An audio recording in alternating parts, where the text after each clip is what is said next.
let's talk earthquakes for a minute here. Sure. China has they had an awful earthquake in 2008, just before the Olympics. I was there, and it was devastating. Like, stupid amounts of people died, And it was like one of the biggest human tragedies in recent history, right? Yes. Anyway, they've had another one, and it's now their deadliest quake in 9 years. Can you tell us some of the stats? Yeah, it's pretty wild. And I reckon this is probably being downplayed a little bit. It's being downplayed. It is being downplayed. And I'll tell you why. The amounts, first I'll start with how many homes were wrecked, right? Okay. 207. Yeah. Right. Homes would make sense if we said 207 homes because 137 people died. Wouldn't that make sense? Yeah, they said 137 people died, right? Yeah. So wouldn't 207 homes make sense? Sure. If they were wrecked? If 137 people died, you figure a home has 4 people, right? Yeah. 4, 5, 6, 7 people. No, 207,000 homes. 207,000 homes were wrecked. And I know it happened at night. Yes. So it happened at night while people were sleeping, right? And 15,000 of those homes that were wrecked fully collapsed. Right. Only in Gansu. Only in province. Only in one province. But it affected multiple provinces. Yes. Discussions online showed netizens curious about how quickly rescue efforts wrapped up in Gansu, with many suggesting that the sub-freezing temperatures were the main factor in shortening the golden period for finding survivors, which is usually 72 hours post-disaster. Yeah. So we had 200,000 homes wrecked. Yes. 100-something people dead. In very, very cold weather. Yeah, that's something that we have to explain. This happened at night in freezing temperatures, like -10 or something, isn't it? Yeah. Like super freezing temperatures. So if you're trapped under rubble in -10 degrees all night, the chances of your survival are very low. Yeah. If you're like crushed or something and you're bleeding or you're in some kind of shock and you're stuck in that freezing cold. So the idea that only 100 and something people died again is very unbelievable. Here we go again. But whatever, that's not the point here. I mean, it's sad because we've become so callous to the whole underreporting thing with China. Because they don't want the whole mandate of heaven thing. Yeah. The whole idea that when big disasters happen, that signifies a government change, right? Yeah. And so they downplay this to make it a minor event. Now, the thing is, this was a 6.2 magnitude earthquake. It's very big. And of course, entire houses collapsed and all that type of thing. And we've got a little bit to show you here. Here's some footage from AP where you can see the wreckage. Yeah. And then now you've got all these people that didn't die in the earthquake have to sleep outside. Well, yeah, it says people trapped under the rubble, so also the people outside, right? Yeah. Were exposed to prolonged temperatures of -10 Celsius. That's 14 degrees Fahrenheit, and they run the risk of rapid hypothermia, which may only be able to live for 5 to 10 hours, even if uninjured. Yeah, it's pretty bad. Yeah, it says, the quote from a Weibo commenter says, they would have been dead by the time they were found. Even 24 hours is already too long. Outdoor temperatures were below 10 degrees Celsius, -10 degrees Celsius. Yeah. So, again, massive underreporting and a very bad, talk about a bad set of circumstances. Yeah. You're sleeping and then all of a sudden your house collapses on you and it's -10 degrees outside. Yeah, just a couple more things. Many people escaped from their homes, some without socks, and ran out barefoot. It's extremely cold standing on the ground, said Zhao Habai, which is an ethnic Hui woman. A lot of these are Hui Muslim people in Qinghai. Very devout Muslims, by the way. They go to Qinghai. It's very remote. Yeah. The 24-year-old now staying in a makeshift tent after her home was destroyed said some villagers have been gathering and burning firewood to keep warm. About 60% of the survivors have not received tents, said 63-year-old Ye Zhiying from the same village. He told officials from the Communist Party had told him that the village would distribute tents by noon on Thursday and they would be set up in less than a week. Whether everyone can be accommodated or not, we don't know, said a Hui villager.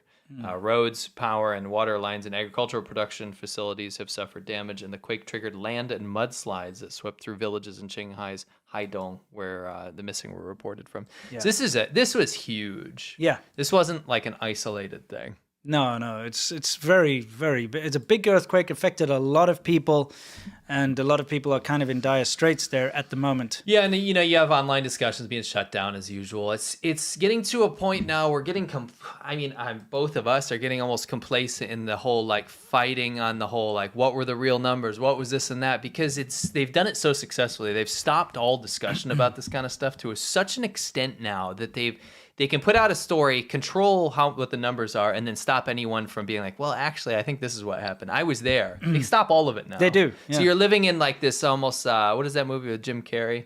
Truman Show. It's like a Truman Show version of everything where the CCP has said, okay, we're going to release this. Yeah. This is how it's going to be told. Exactly. And no one dissents. It's nuts.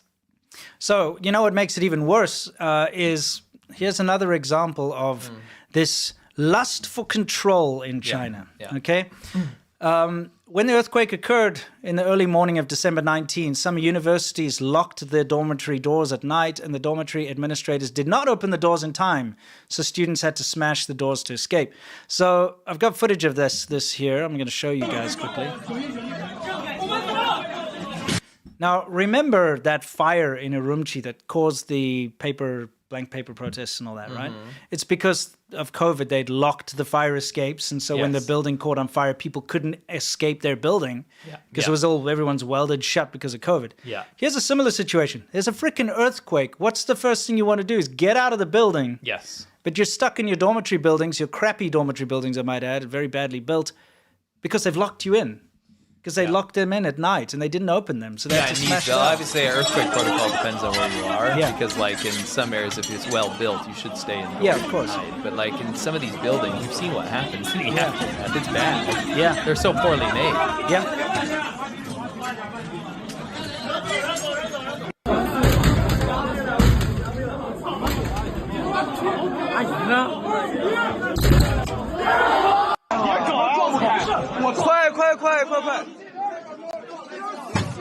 Yeah, so they're trying to break out, obviously.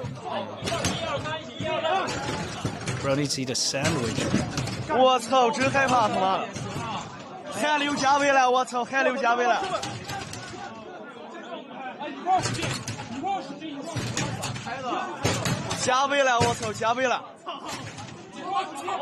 on, guys. There's like a whole bunch of young men. Break the damn door. There we go. Yeah, and they like all rush out. But that's quite terrifying to be locked in a building in any kind of natural disaster. Future, yeah, exactly. 3,000 years in the future, yeah. When it becomes a dystopian dictatorship. Yeah. You know. Yeah. But this is all about control. And I can speak firsthand to this because when I studied at the Shenzhen University, I tell this all the time, but when they had that torchbearer for the Olympics in 2008 come through Shenzhen, they locked all of the foreigners on the campus. Same. And when there was a Mongolian guy that got run over by some sort of truck or something in Inner Mongolia, the Mongolians went to protest to the local government and they locked everyone inside the university. Yeah. It was a small thing. They also blocked every road to leave the city. Every single one. But I mean, just the fact that I was close friends with the teacher, and the teacher told me, it's like, if you guys don't leave within the next... Exactly same protocol. Yeah, if you guys don't leave within the next 30 minutes or so, you're not going to be able to leave for the rest of the day. Yeah. And it's nuts. Yeah, they just close it off. So just another reason why the Chinese model of governance is not a good thing to export to the rest of the world. Yeah, stop celebrating. Unless you like getting locked in your dormitory on your university at night, and when there's an earthquake, you can't escape. You know?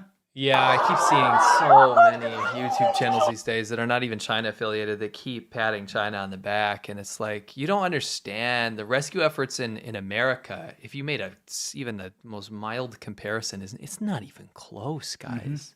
China is a wreck. Yeah, don't forget Flint, Michigan, though. Oh, of course. Yeah, or downtown Chicago, as they like to say. One more time. Let's move on from that. Now, this has spurned all sorts of nonsense once again out of China. So here, a Chinese film group, which had previously claimed to donate to the Japanese earthquake in 2011, is facing public outrage for not donating to the recent Gansu earthquake. Ooh. Under pressure, the company issued a statement to refute the rumor that it had donated money to Japan. So how do you deal with this? Okay, people are like, hey, company, you donated to the 2011 earthquake in Japan. Why haven't you donated to us? Our own. You don't. I mean, if I was that company, I would be like, no, we're going to donate. We're donating. Don't worry. What do they do though? No, they just say, no, we never donated to Japan, so we don't have to donate to this one. Oops. Isn't it the wrong way around? Oops. I mean, oh man. Anyway, it's kind of crazy. I've got the proper statement. I've got the official statement up here, and the way they dodged this is kind of funny.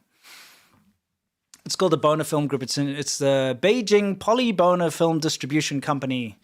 They basically said that the Japan earthquake, it wasn't them, but it was artists that, worked for them that kind of got the money together.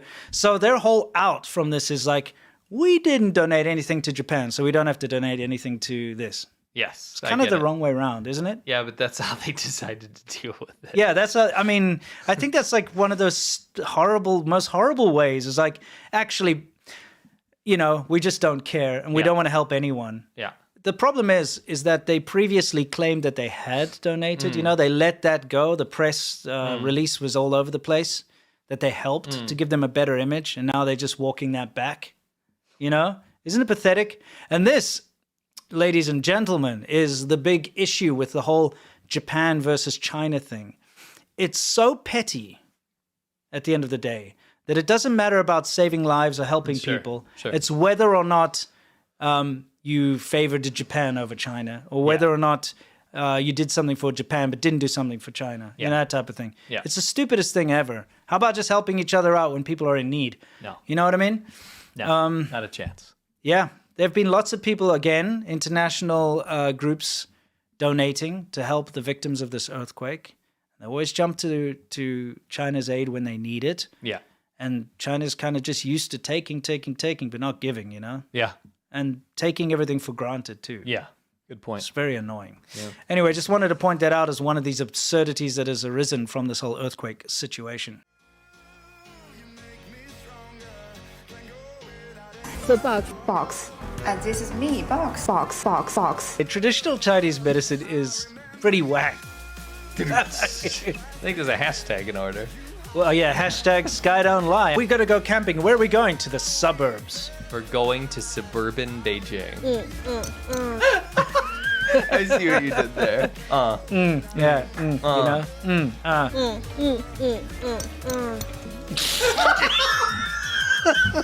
To go out and enjoy nature, feel the charm of nature firsthand. It's like a garbage dump. Dude. I've seen more wildlife camping in a Walmart parking lot as an acronym. It's true. Look, is this a Fallout set or scenery?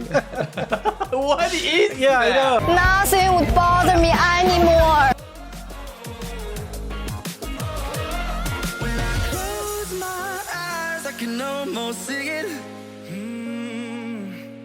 When I take a breath, you fill up my lungs. And if my mind